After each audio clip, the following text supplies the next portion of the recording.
Hello, everybody. Welcome into Sports by GSMC Podcast Network. I am your host, Jeremy Lapidus, and today we have a lot to cover. As the title suggests, we are going to be going over the NHL Conference Finals. That's right, the NHL is set. We have our Final Four. So in our first segment, we are going to go over Game 7 in Vancouver between the Canucks and the Oilers, talk about how that game went down and how we got our final team in the Final Four of Stanley Cup playoffs.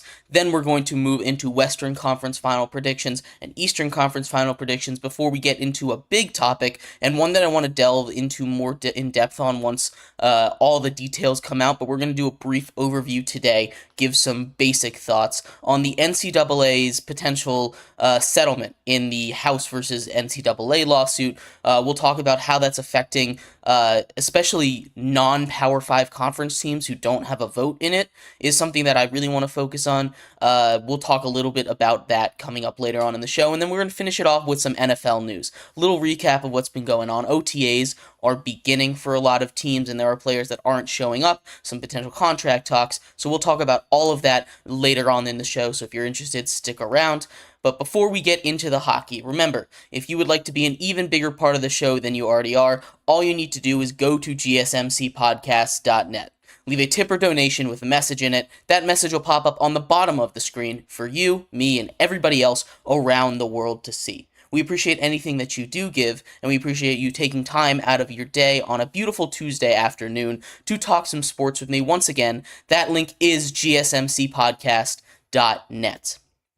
But like I was saying, we are going to start off our show here today talking a little bit of hockey. And we're going to go over Game 7. I love Game 7. I love the playoffs. This is my favorite time of the year to be covering all of the sports because you have two playoffs going on at once, and there's always something to watch on TV.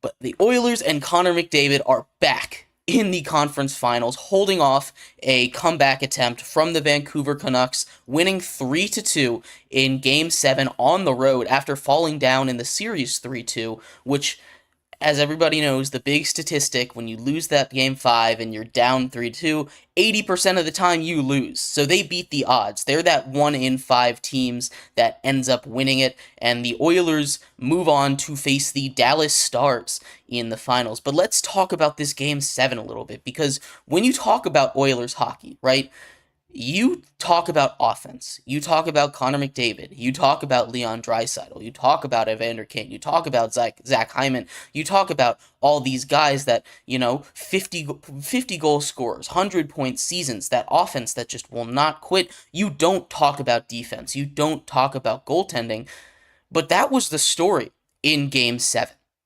That was the story here in this Game 7 especially, and especially the defense. The goaltending from Stuart Skinner, he did his job. He let up 2 goals at the end. He did his job, but it really was the defense of the Oilers that I was really surprised by, and not really their defense, and it's a little bit of both. It's a lot of the defense from the Oilers that really did a great job and stepped up, but also the offense from the Canucks was just not aggressive. For 2 out of 3 periods in this game, they were just straight up not aggressive. You look at the box score, I believe they had like 4 shots with 10 minutes to go in the second, and then they started getting pucks on net, which is what you need. Wayne Gretzky said it. You miss 100% of the shots that you don't take. And the Canucks were not taking shots, and the shots that they were taking, while they were good looks, the Oilers were blocking them.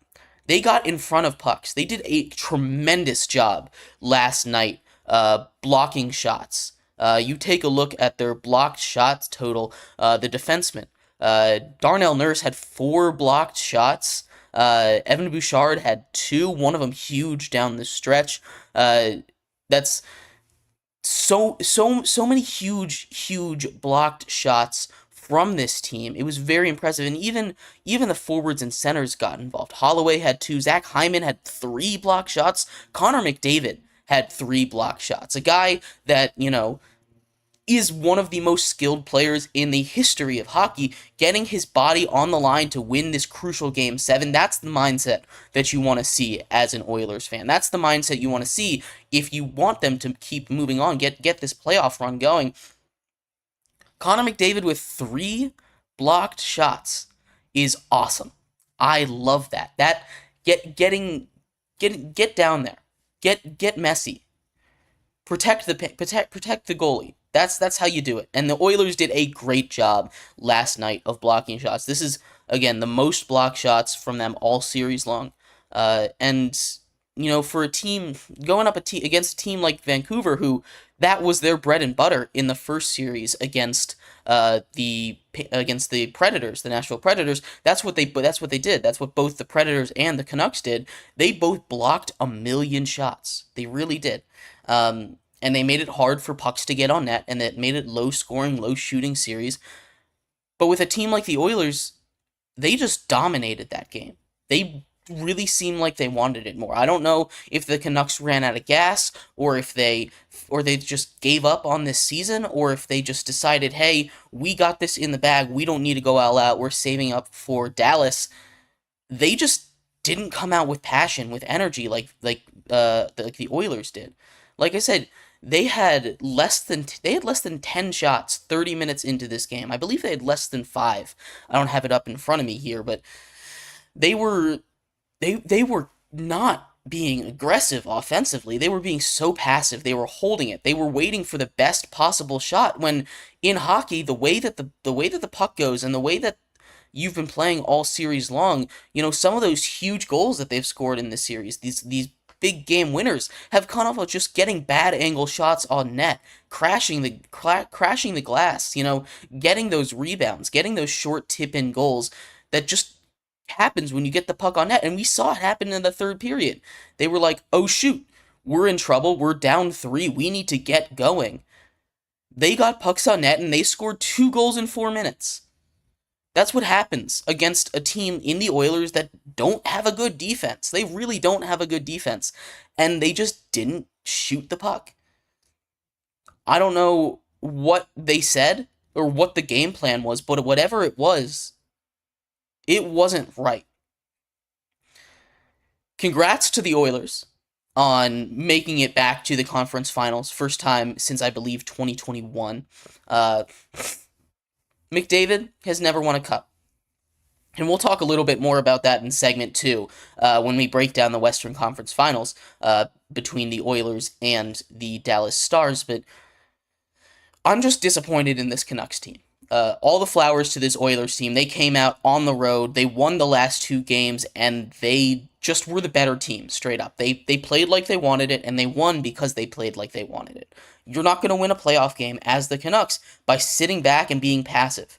And they should know that. And, the Canucks, we talk about them, and if you followed hockey for any amount of time in recent years, the Canucks every single offseason, every single preseason, are that teams that's primed to break out. They're primed to be the next thing. They're ready. They're so close.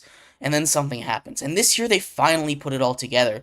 And maybe we're seeing some of that inexperience show, because this is the first year that they've made the playoffs. They've been good with this core. It's injuries have derailed them a lot, and that didn't really happen this season. They got really lucky. They got good with injuries. I know Demko went down, but Shilas, outside of the second period in this game, and really the entirety of Game 6, he didn't really play very well, but he played incredible. For a guy that had started less than 10 games in his entire career, being thrown into a playoff series against one of the greatest skill players of all time in the NHL in Connor McDavid, an awesome sniper next to him in Leon Draisaitl, one of the best combined offensive teams that in recent memory, one of the best offensive juggernauts in forever in hockey. He did a really, really good job. Commendable is not good enough. He did a great job against maybe the toughest team to do a great job against. So I want to give Artur Shilos all the credit for being put in a really tough situation and taking his team to Game 7, to the brink of the conference finals, we talked about it, I believe, right after Game 5, or maybe right after Game 6. Uh, this series would have been over in 5 or 6 games without Shilos. Shilos made incredible saves to win games, I believe 2 and 3 down the stretch for the Canucks, or game 3 down the stretch. He made huge saves for them, especially at the horn. And it's just a shame. You wasted a great effort from what would have been a really inspiring story. You know, a third string goaltender comes off the bench cold, and he was playing amazing hockey. It's a disappointing season for the Canucks, and hopefully they can reload and be ready for next year. But the Oilers are moving on to the Western Conference Finals against the Dallas Stars, and we will break down that series, all its ins and outs, give you a official GSMC Sports by GSMC podcast prediction here in coming up next in our segment 2. So stick around for that. We will be right back here on Sports by GSMC Podcast Network. I feel like I'm losing my mind.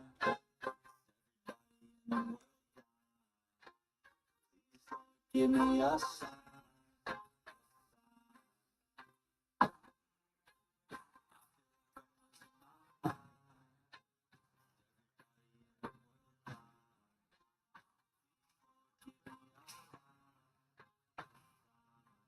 I wanna be the greatest. Everybody on the face shit. I look around and feel like everybody is the fakest. I make this every day and I'm impatient. Hoping one day I blow up in the basement. Statement, the top is so vacant. I don't need shit that I think is amazing. Waiting for my day when I'm playing. Sold out shows for 1,000 faces. Hey, give me that sound. Get in my way and to be put down. It ain't replaced all this my time. If I want that shit, then I'll get it right now. I'm losing it, the news that fits. I'm losing shit. A stupid myth. You choose to live or choose to dip. You choose to fight or lose your grip and lose a gift. Oh.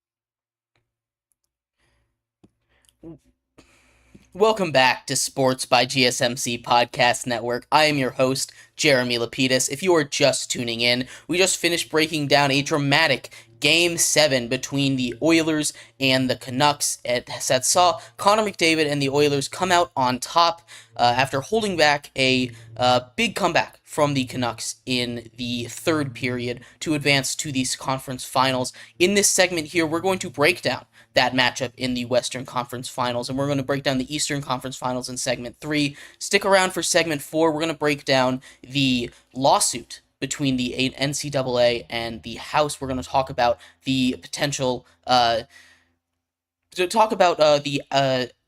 the results of what could happen for all these different conferences later on in the show, so stick around for that. But here we're going to talk about the Western Conference Finals, give an official prediction. But before we do, remember, if you would like to be an even bigger part of the show than you already are, all you need to do is go to GSMCPodcast.net. Leave a tip or donation with a message in it. That message will pop up on the bottom of the screen for you, me, and everybody else around the world to see. If you have a burning question about sports, go ahead and leave a comment, leave a donation with the link that's on screen. Again, that's gsmcpodcast.net.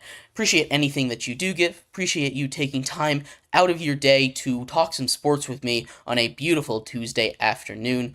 But like I was saying, we are going to talk a little bit, do an official prediction on the Western Conference Finals between the Edmonton Oilers, Connor McDavid, and the Edmonton Oilers, and the Dallas Stars. The Dallas Stars, as we've talked about all playoffs, are an incredibly deep roster. They can go all 4 lines right at you. They can continuously apply that pressure, and that's one of the most important things when we talk about playoff hockey. We talk about a team that doesn't need their best players out there at all times to score, and we kind of have the same thing in the Oilers. The Oilers and the Stars offensively are very comparable. Let's take a look at some playoff stats here. Overall, if we're talking offense, you cannot get any better than the Oilers, right? The Oilers have all 4 of the top 4 points getters in this year's NHL playoffs. Leon Draisaitl, Connor McDavid, Ryan Nugent-Hopkins at 1, 2, and 4, and then a defenseman, Evan Bouchard, 20 points. That is the most points by a defenseman, in the second most points by a defenseman in the last 25 years. Surrounded by Hall of Famers. If you take a look at other point getters at his position, he has been huge. He, of course, had that game-winning goal with 30 seconds left to win a game in the second round against the Canucks. And now they are going up against a team in Dallas who might be able to keep pace offensively. Probably not, because they are the best offensive team by a mile. They have They have the top goal scorer. Again, Zach Hyman, who I didn't even mention there, he is a guy who will get in front of the net and he will tip pucks, get it in there. We talked a lot in that first segment about getting pucks on net, and no team is better at doing that than the Edmonton Oilers. They average more shots per game than any other team in this postseason that still remains.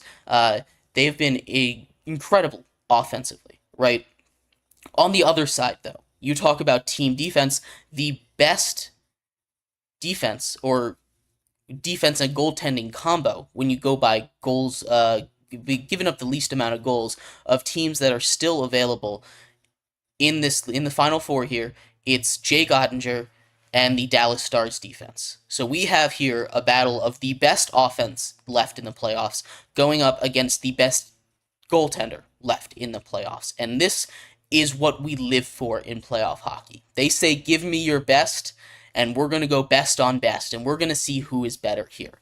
I'm always partial to goaltending. That's my bias here. It's something that I am in awe of whenever I watch hockey, but there's something special about both of these teams. Connor McDavid is arguably, you can make an argument that if he keeps this pace up, you could throw him in conversations with Wayne Gretzky to be the greatest hockey player of all time. Now, he's not there yet. I'm not going to come out here and be blasphemous and say that he's there yet, because there are so many records. If you look at the record book for hockey, I believe almost every single offensive stat belongs to Wayne Gretzky, and it's not even close.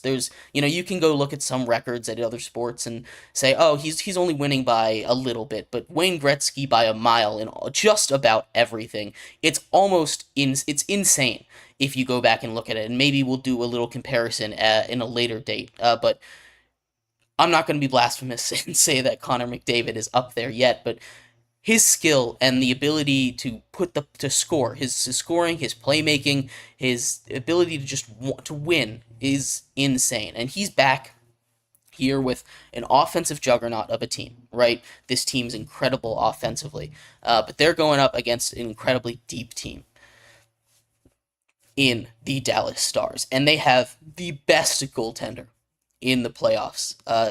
So it's going to be tough. It is going to be a tough, fun series. Both of these teams are really good on the power play. You talk about special teams always making a difference. Of course it makes a difference. When you have more players on the ice, you can control the puck, and it makes life a lot easier for you. You look at penalty minutes. We're looking at two teams in the Stars and the Oilers, who the Stars have been really good at staying out of penalty kill situations. They only have 68 penalty minutes. They've killed 69% of the penalties against. And when we look at the Oilers, they've had a better penalty kill. They've killed 91% of the penalties against them, but they've had 139 penalty minutes. That's the third most in the playoffs and the second most amongst active teams. It's a little bit skewed because the Panthers are still in, and if you remember, they had 136 minutes split between them and the Bruins in that one game of the last series they played. So if you want to take that out of the picture, they have the most actual penalties taken.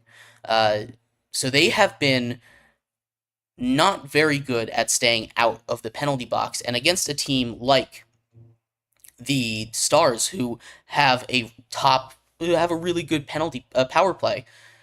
Both of these teams have great power plays.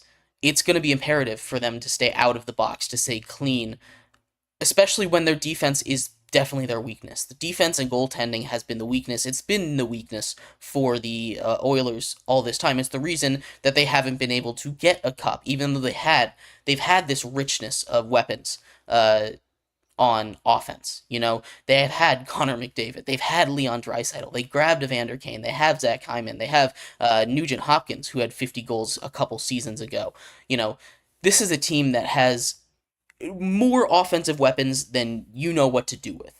But defensively, they have work to do. And against a team like Dallas that goes 4 lines deep, that has an elite defense, that has an elite goaltender, it's going to be really, really, really tough for them to pull out a 7-game series. And I know I've been betting against the Oilers, and it's easy for me to bet against the Oilers because, like I was saying, I have a bias for goaltending. I really do. Goaltending bias, because, you know, like I say, if you have a brick wall in net, doesn't matter if they have the puck 100% of the time, they're not getting it past you, and you'll get one by them eventually because that defense is not going to hold up all game. I believe in Jay Ottinger and the Stars. They've gone through the gauntlet, but they had a little bit of rest. They went through a tough Vegas team that might have been the second best team in the Western Conference. They got through them in 7 in the first round. Then they go and play a team similarly built to the Oilers in the fact that they have that elite offense, but they have better defense. So they've just gone through a team in the Avalanche in 6 games that has the offense to keep up with the Oilers. So they kind of have experience going up against a team that can score on you like that.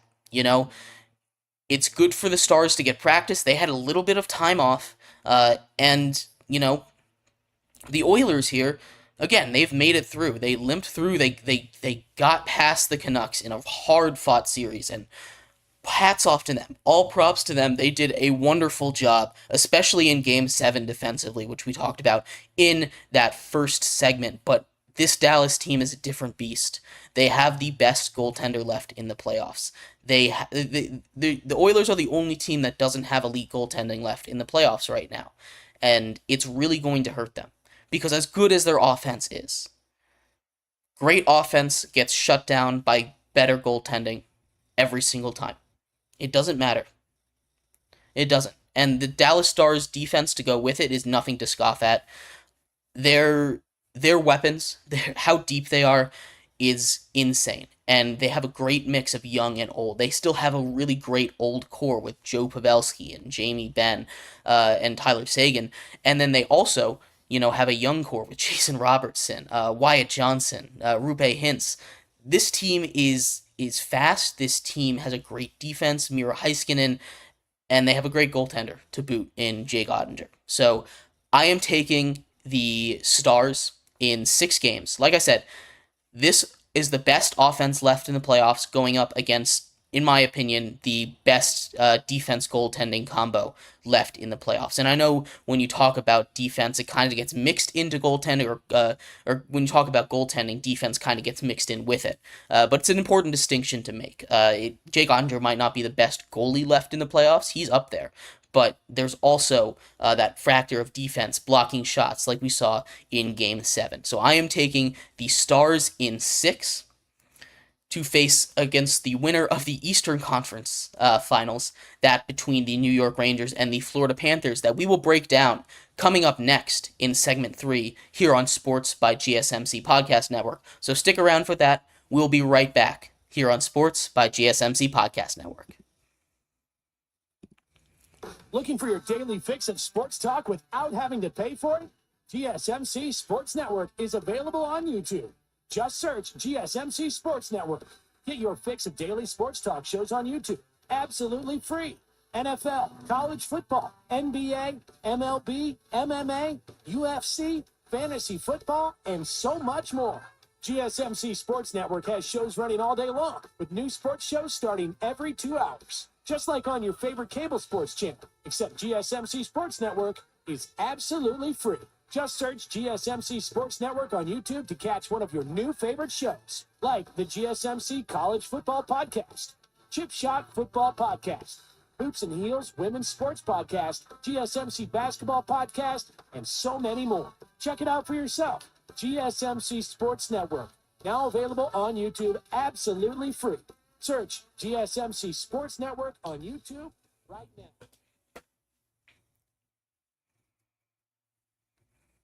Welcome back to Sports by GSMC Podcast Network. I am your host, Jeremy Lapidus. If you are just tuning in, we just finished breaking down the Western Conference Finals matchup between the Edmonton Oilers and the Dallas Stars that's going to be starting up in just a couple days. I had the Stars taking that series in 6. In this segment here, segment 3, we are going to talk a little bit about the Eastern Conference Finals, that between the Rangers and the Panthers. We're going to do a breakdown, give an official Sports by GSMC Podcast Network prediction, so stick around for that. But before we get into it, remember, if you would like to be an even bigger part of the show than you already are, all you need to do is go to GSMCPodcast.net. Leave a tip or donation with a message in it. That message will pop up on the bottom of the screen for you, me, and everybody else around the world to see.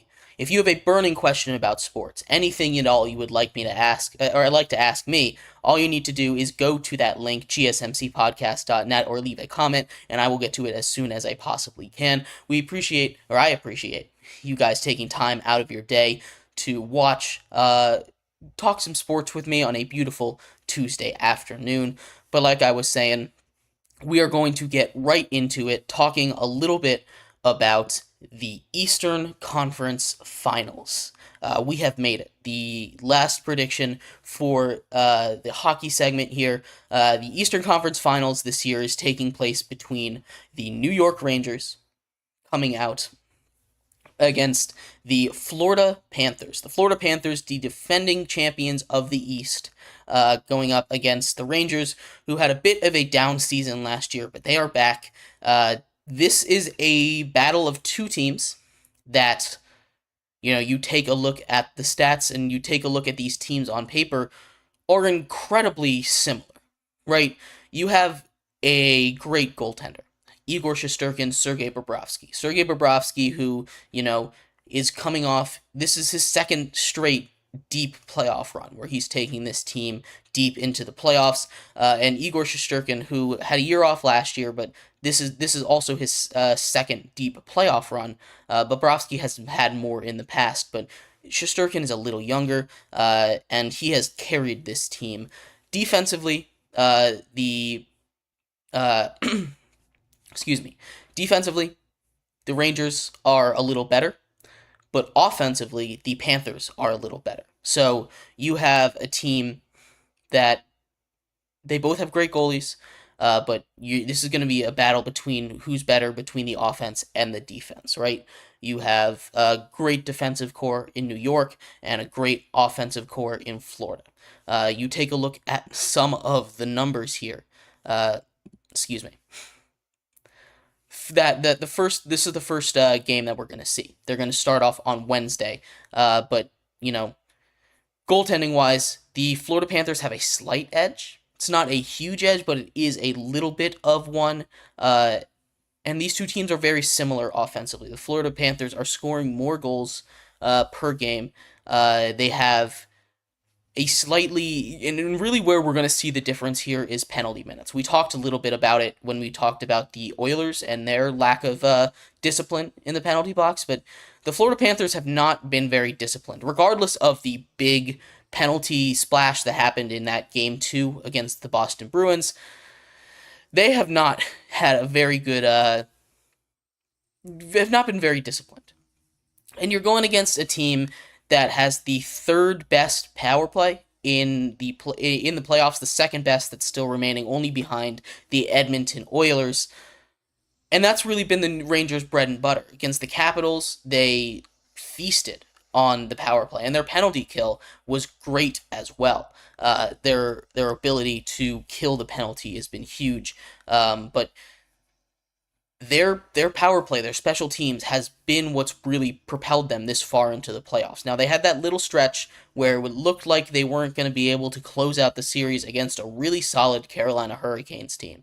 But at the end of the day, the Hurricanes took too many penalties, and they gave the Rangers too many opportunities to continue to have their way in that series. They They gave up that third period run where Chris Kreider scored 3 goals, had a hat trick in just the third period. That propelled them past the Carolina Hurricanes. The Panthers on the other side of the bracket here, they took care of business in both of these series. Against the Lightning, they never really felt like they were in any danger. They lost game 1 against the Bruins and then came back with a statement 6-1 win in game 2 and never really looked back. The Panthers have had maybe the smoothest run out of any team still remaining to the conference finals. They haven't really had a hiccup along the way. The Bruins gave them a little bit of a bump, but it was just one game, and they kind of took care of business after that. The Bruins had their backs against the walls. This is going to be a very physical series. East Coast hockey is incredibly physical. We've watched, again, I keep bringing up this brawl, the fight between the Bruins and the Panthers. You look at that what resulted in that was an incredibly physical series. And then the Rangers are so physical in their own right. If you remember back against the Hurricanes, Jacob Trouba, their defenseman, literally went horizontal to check somebody, and he ended up crashing into the glass, looking like a Looney Tunes character. Literally went boing against the glass. But these teams are both incredibly physical. So this is going to be a battle. There's going to be huge hits. It's going to be a battle of attrition, and it's just going to be whoever can be the most disciplined. Because both of these teams are cup contenders in their own rights. Both of these teams have the ability to win the cup. It's just going to be, and both of these teams have cup-worthy goalies. Both of them have cup-worthy offenses and cup-worthy defenses. These are both contending teams in all senses of the word. But the X factor in this series, as it always will be when we are talking about teams with such great power plays and such great penalty kills, is the special teams, is the ability to stay out of the penalty box. And the Florida Panthers have really struggled with that all playoffs long. They've been taking way too many penalties, and sure, they've been able to get past. They've been doing really, honestly, a great job, getting past these penalties. You look at their penalty kill percentage; they're killing 86% of the penalties, which is insane. 86% puts them third, which is behind the Rangers, who are killing 89% of the penalties. But these two teams both take too many penalties. They both take more penalties than you want them to. But overall, I'm taking the Rangers. This is going to be a tight series. It really is. I'm taking the Rangers in 7. I think that the Florida Panthers just aren't going to be able to match up physically to the Rangers. And while the Panthers are very physical, right, then they've played a lot of physical series. The Rangers, that's how they've been winning these games. They've come out the gate firing in both of these series. They went up they swept the first series against the Capitals. The Capitals never were able to adjust to the physicality, and the Carolina Hurricanes lost the first 3 games of that series before they were able to adjust to that physicality. It's going to be interesting to see how the Panthers are able to deal with that physicality. So we'll have to see. Panthers have the better offense, but the physicality is really, really going to hurt, and the effectiveness on the power play is much better on the Rangers side. We're talking 31% of the time to 22% of the time. So we'll see. We'll see what happens. I'm taking the Rangers in 7 in this series. Let me know what you think of this series or anything else happening in the Stanley Cup playoffs. We are going to move out of hockey, though, in our 4th segment and talk a little bit about the possible NCAA settlement in the House versus NCAA case. So stick around for that. We're going to cover all of the fallout from that coming up next on Sports by GSMC Podcast Network.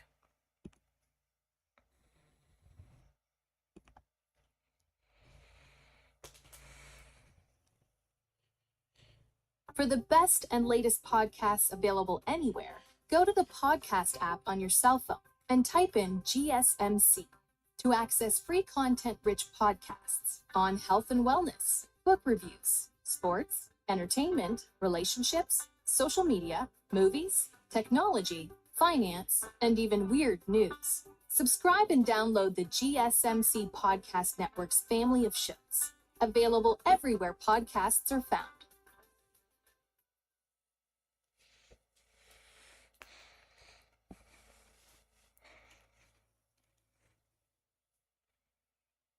Welcome back, everybody, to Sports by GSMC Podcast Network. I am your host, Jeremy Lapidus. If you are just tuning in, we have done a lot of hockey talk so far.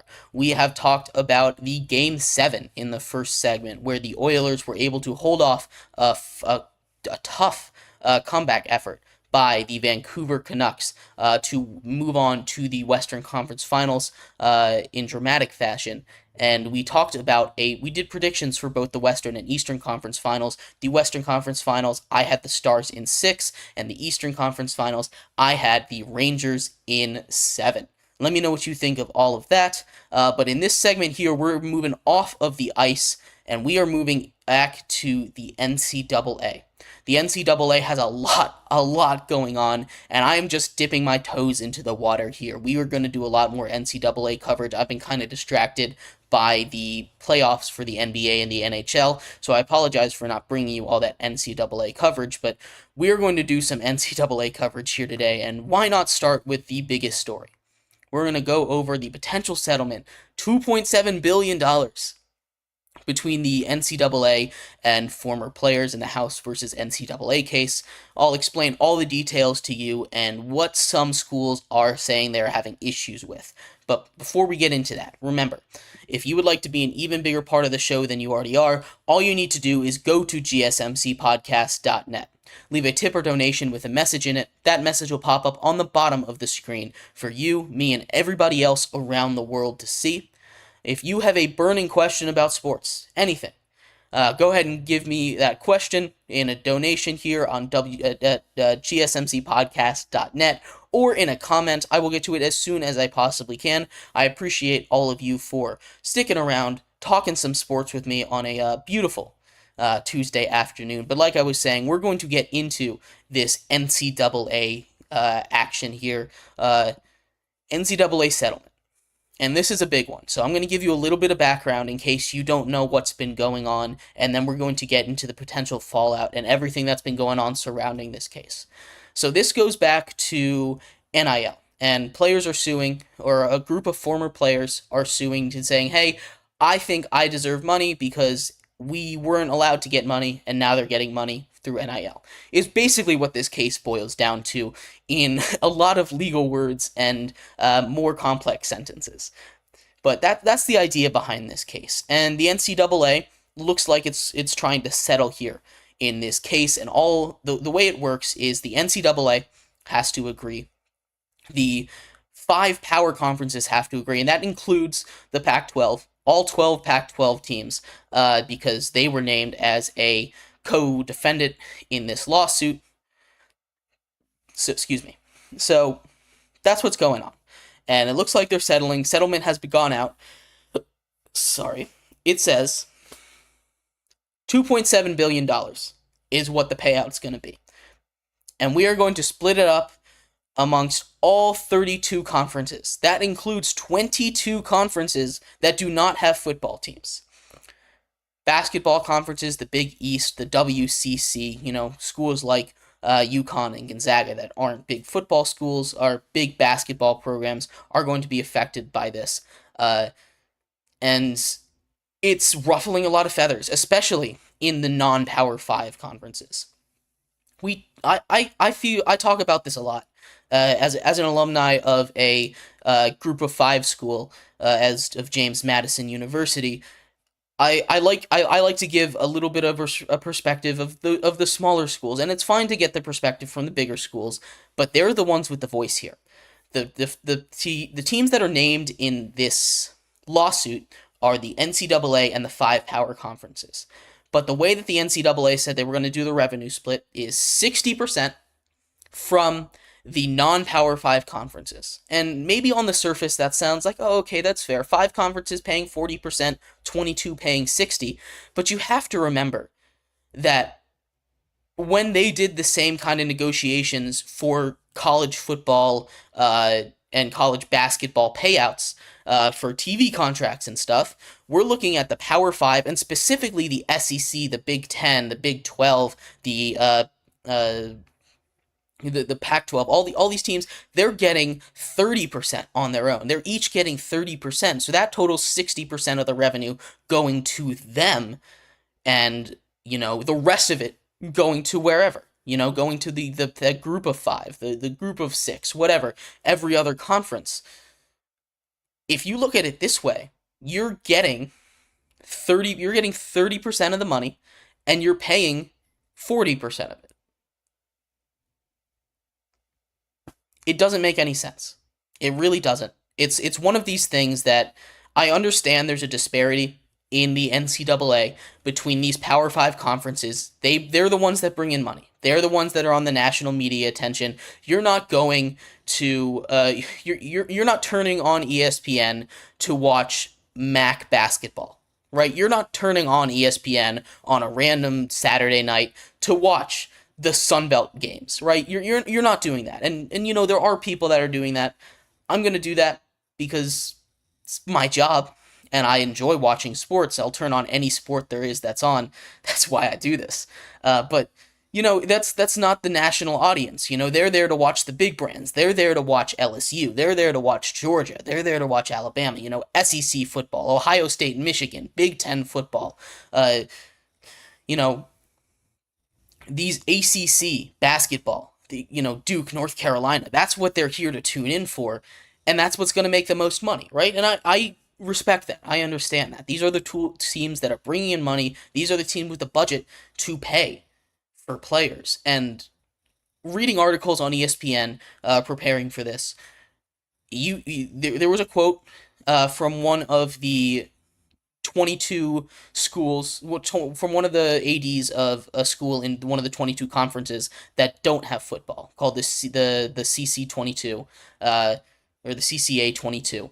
And he was saying, hey, why do I have to pay $10 million for Zion Williamson? He was never going to come here. We don't have the budget for this. And this isn't just coming out of football, right? This isn't just a football thing. The money that is coming out of this is coming out of the basketball fund, the bonuses that you get for winning and making it to the NCAA championship, the stuff that can fund these smaller conferences for literal years, decades at some point. UMBC, when they beat Virginia, they were able to fund their conference with just that bonus money from UMBC for 10 years, or for 5-6 years. They're just now finishing the funding money. It's hard to fathom how big of a deal it is for these smaller conferences to get these bonuses, to get this. It really helps expand their athletic facilities. It helps expand their national footprint, make their university bigger. Sports is a huge, huge catalyst for education around the US especially. It's one of the magical things. It's one of those things about the NCAA basketball tournament that's so awesome about March Madness, because teams like UMBC, their application rate, it went up by like 200% the year after they beat 1 seed Virginia. Attention, you hadn't heard. I bet you 95% of you had not heard of the UMBC Golden Retrievers before they won. And this happens a lot in sports. That's just one of the more prominent examples. Your smaller school goes on a run and then it gets national popularity and people want to come. It gets more funding. It can expand its education, its academic programs. And right now what the NCAA is doing is punishing these teams. These teams don't even have a seat at the table, right? And I understand. You can't just take it all from the top 5 conferences. I completely understand that it's an NCAA as a whole, and everyone needs to at least pay a little bit. But there should be a better way to break it up than say, hey, cripple this small conference's budget. There are conferences that are really going to struggle. They're going to have to make cuts. They were saying, do I have to fire 2 people to pay for Zion Williamson? Do I have to fire 2 staff members so that the NCAA can pay? That doesn't seem right. Right?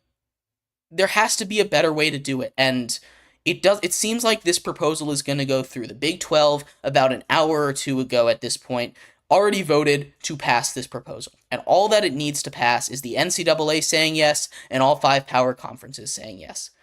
And if you're a power conference, it seems like they're going to say yes. It seems like it's going to go through, and this is really going to hurt the rest of the NCAA. It really is. And it's a shame, because there always was this power disparity. They're called the Power 5, for God's sake, and it's unfair. I understand. I do. I understand that the group of 5 and these other conferences, they can't just sit back and pay nothing. They need to have some kind of revenue split, and they're not saying we don't want to pay anything. They're just saying, let us pay, less than 60%. Make the power conferences pay more. They have the budget. If you go by budget size, some of these schools probably, you pool all of the Power 5 together, they could probably afford the $2.7 billion on their own. Now, they're not going to ask the Power 5 to do it on their own, but I think they should take at least more than 50. They should take more than 50% at a minimum, or at a minimum 50% of it, because they are the people that are being sued. The rest of the NCAA is not being named in this lawsuit specifically. It's just the Power 5 conferences. And being part of the lawsuit, being named in the lawsuit, should carry more than 40% of the weight. I truly do believe that.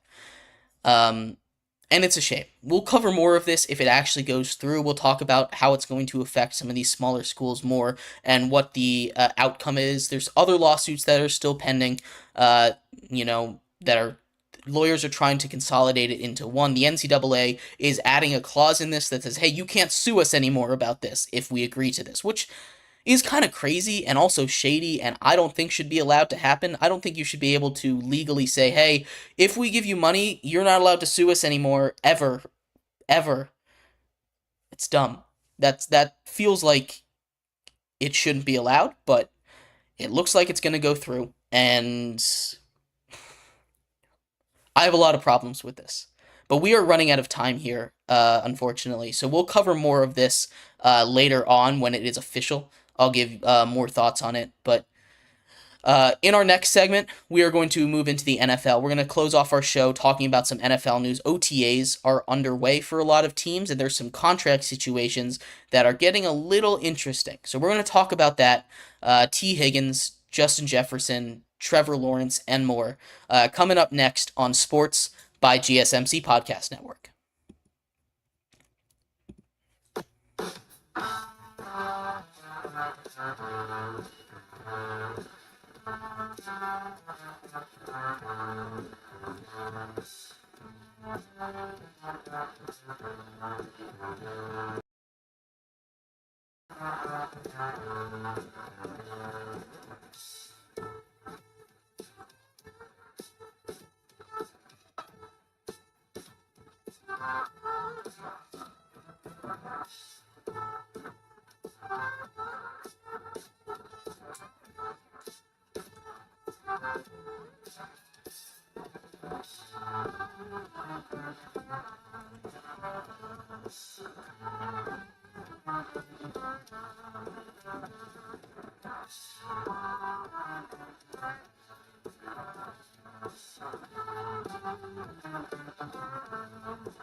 Welcome back to Sports by GSMC Podcast Network. I am your host, Jeremy Lapidus. If you are just tuning in, we just finished talking about the potential NCAA settlement in the House versus NCAA case, and some potential fallouts for some of the smaller schools and what I thought about that. We'll get more into depth on the NCAA and all of the craziness that's going on with this when it becomes official. This is just speculation for now. But in this segment here, we are going to finish off our show talking a little bit about the NFL.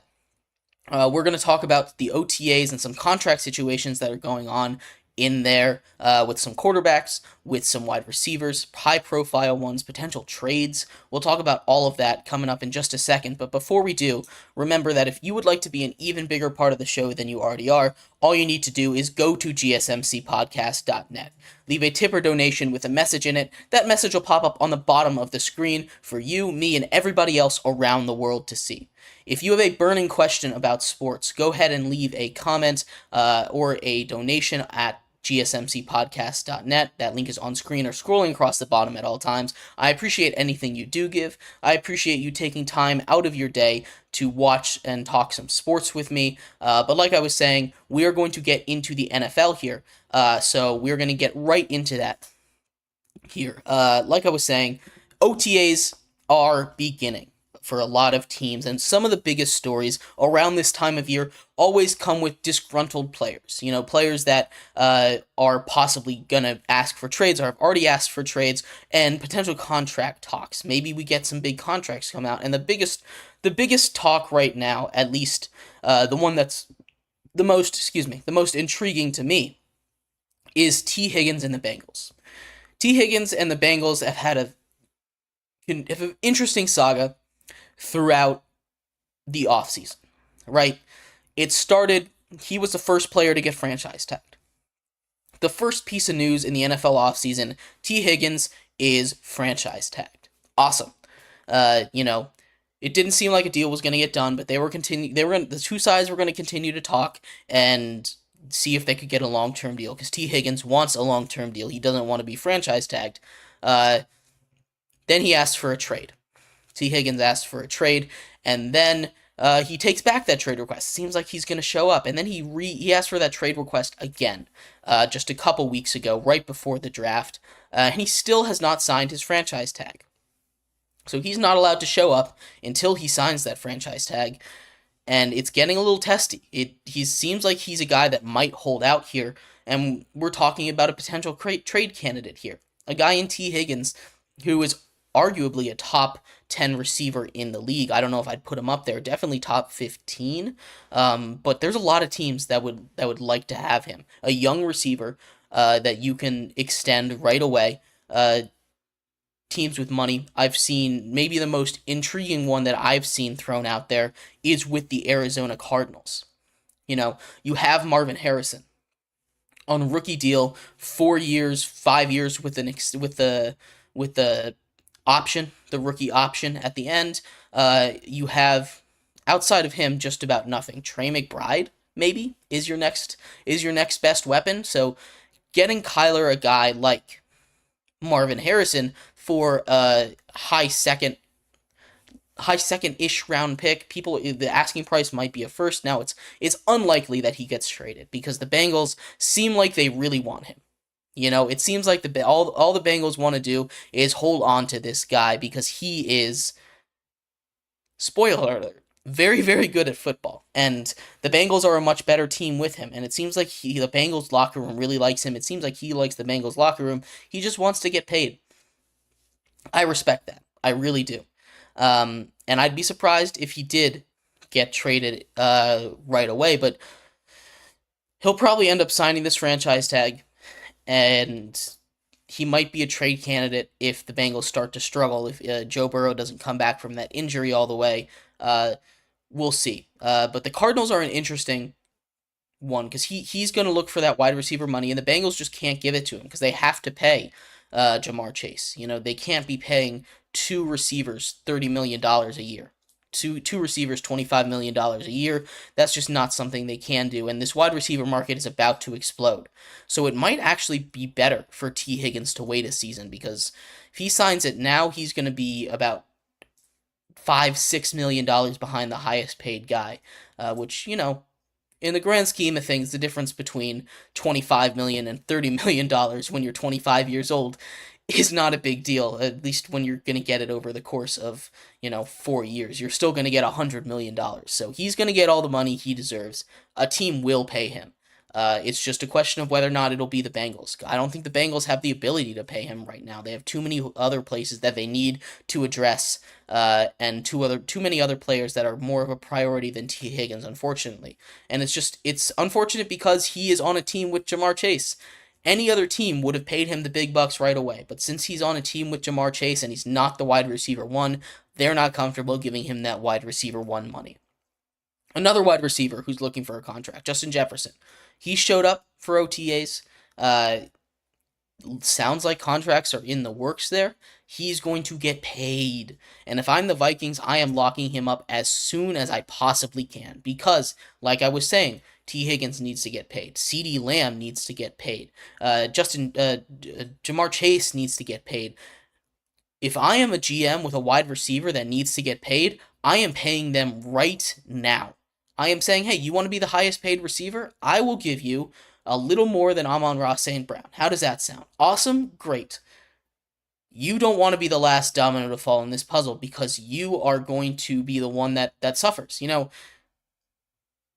Eagles did a great job. They paid A.J. Brown. They paid Devonta Smith. They paid both of them this offseason, and then they got it before it got hectic. Eagles did a great job with that. Other teams need to start to pay their receivers. Otherwise, the price tag is going to get hefty. It's going to get a little hefty. And you want that deal to be as much of a steal as possible for some of the best players in the league. OTAs continue, and another interesting contract talk is between the Jaguars and Trevor Lawrence. Lots of discussion here. I believe Trevor Lawrence should get paid. And he's kind of controversial because he hasn't really had that breakout season. Obviously, with Urban Meyer, we kind of watched that from the record. That one didn't count. That whole year didn't count for anyone on the Jaguars. That was just a mess. But Trevor Lawrence comes back, and he looks like he could potentially be an MVP candidate in the beginning of the season. And then he gets hurt, and he starts to slow down, and the rest of the team slows down around him. He's very good. He deserves money. He deserves to get paid. People are talking the price tag to be around 50. I think he'll break Joe Burrow's number. Joe Burrow's making 55 a year. I think Trevor Lawrence is worth the money. I think he will be the guy to reset the market first at that quarterback position between him and Dak. Dak seems like he's going to wait. But people are talking like a $50 million contract for Trevor Lawrence is insane. I think it's crazier to give Dak a $50 million contract than Trevor Lawrence. You look at their ages. Trevor Lawrence is a little younger than Dak Prescott, about 4 years younger than him, or exactly one contract younger than him, And, as much as Trevor Lawrence hasn't had that consistent success, he's won almost as many playoff games as Dak Prescott has. This is a young player who, he got hurt last season, and he had a lot of weapons around him. The team is really good. It is. He's been able to turn Evan Ingram into a top-tier tight end. He's been able to make Evan Ingram develop hands somehow. Christian Kirk has come out of Arizona as a, wide receiver 2 slot guy, and he's turned into a bona fide wide receiver 1 in Jacksonville. Trevor Lawrence has done a really, really great job with the weapons he's been given, and I think he deserves that money. I would sooner pay him than Dak Prescott. And maybe I'm insane for that, but I would rather give him that $60 million contract than Dak Prescott. I'm still not comfortable giving anybody $60 million. I think that's insane. But if there is a quarterback who's up for contract right now that I'd give it to, it would be Trevor Lawrence. I think the contract that he's going to get is going to be somewhere around the ballpark of 4 years, $57 million. That's $228 total. Guarantees somewhere around 185, 190. So record-breaking numbers, breaking the ceiling making a new ceiling for quarterback contracts. Anyway, but that's more along the territories that I'm expecting for him. So maybe a little more than people are expecting to get. And if you can get him for around $50 million, that's a steal. absolutely. Go give him $50 million. I think that's huge if the Jaguars can get him for less than market resetting rates, because he's a guy that I think should reset the market.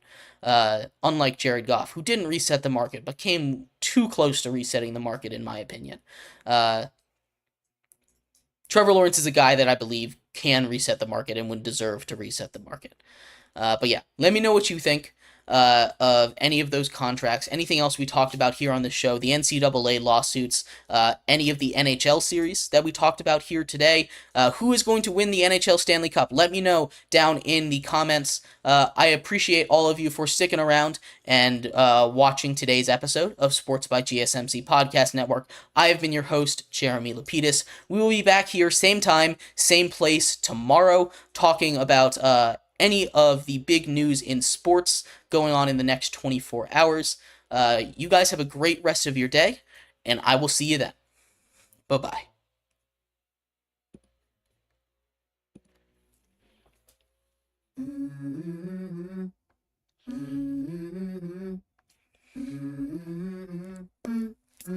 Let's go. I wake up to a little bit of drool. I'm a product that I guess for me.